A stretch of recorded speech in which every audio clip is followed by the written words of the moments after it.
Hey, what's going on, man? You surprised me. How you doing? Good to see you. Look at me. Look at this, man. Look at you. You're on the carpet.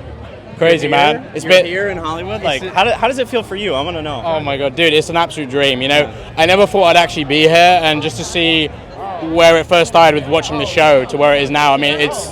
Oh man, I'm gonna get emotional the more I talk about it. I bet you do, man. It's like, I mean, I see your passion on the screen, and like we've all seen your videos, and you do such a fantastic job. So I can't imagine how it must. I mean, this is like me going to a premiere of like an Indiana Jones movie and getting to do press. Like, I mean, I would absolutely freak out. So I'm proud of you, man. Good job. I appreciate that, man. I really do. Your character, well, you're playing young Kreese, a very iconic OG character. You know, a lot of people absolutely loved your performances, and you know, even getting the approval of Jesse, the son of Martin, and you know, to see how he really appreciated how you presented his character, just to get to know Martin and Jesse over the years as with your character. How's that been? It's been amazing. Jesse and Marty they've been two guys that I can just always kind of go to, period, for anything. Like I've had phone calls with Marty, I've had phone calls with Jesse. Yeah, they're both just such uplifting guys. I had long talks with Marty when I had my first child, and I've talked to him recently since I've had my second child, and he's talked to me a lot about just fatherhood and being in this crazy industry as a father and the pressure that puts on you to provide your family. And like, you don't usually get that kind of connection with people that you work with, and to get that with somebody as iconic as Martin Kove has been an honor. Like, I feel like every time he like gives me some advice, or like I text him, like I'll text him some artwork from like the Wild Bunch, and like he'll be like, I love it, it's fantastic. It is like, it's just, he's so enthusiastic, and I hope that when I'm his age, I'm as excited to be working and to be alive and just having fun as he does. He's a gem, man, and Jesse is as well. Jesse is just such he's such a kind person, and I know that's kind of an overused word, you know, kind, but like he truly is, and you can sense when people are kind of, it's like, oh, you're just saying that, yeah, it's, I don't buy it. I appreciate the words, but like I don't truly believe that you feel that. With the Koves, I do. Like, it's very, very genuine. They're very, very warm people, you know, Marty and Jesse alike. I love them.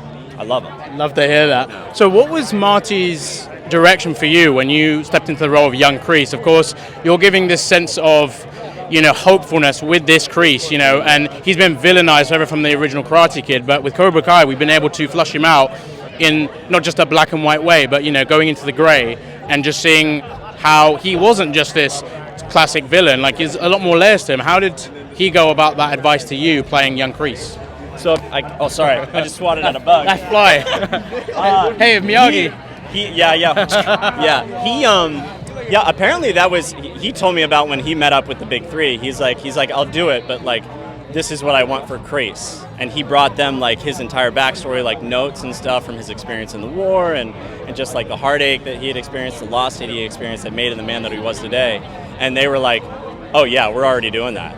And so really when I showed up on set, Marty kind of gave me like the lowdown of everything that had been happening, but like it was perfectly in line with the writers and what they had done. Yeah. So they were completely in sync with what they wanted to do with Kreese. But really at the end of the day, Marty kind of let me take the reins. He didn't feel, I never felt like he was imposing some ownership over this role and he wanted to pass the baton. Like, he really kind of put the ball in my court and just let me run with it. With really more trust than anything, because there is a lot of light in young Kreese. And I kind of went back recently and watched everything, and I really got to look at all those flashbacks and just realize, like, it's like there's moments where the idea of Kreese comes around.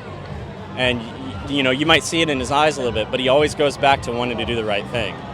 And I think that's really interesting, that throughout the entire young Kreese storyline, it's always come back to that. You have not seen him turn into this evil scoundrel of a man that's just bitter and broken.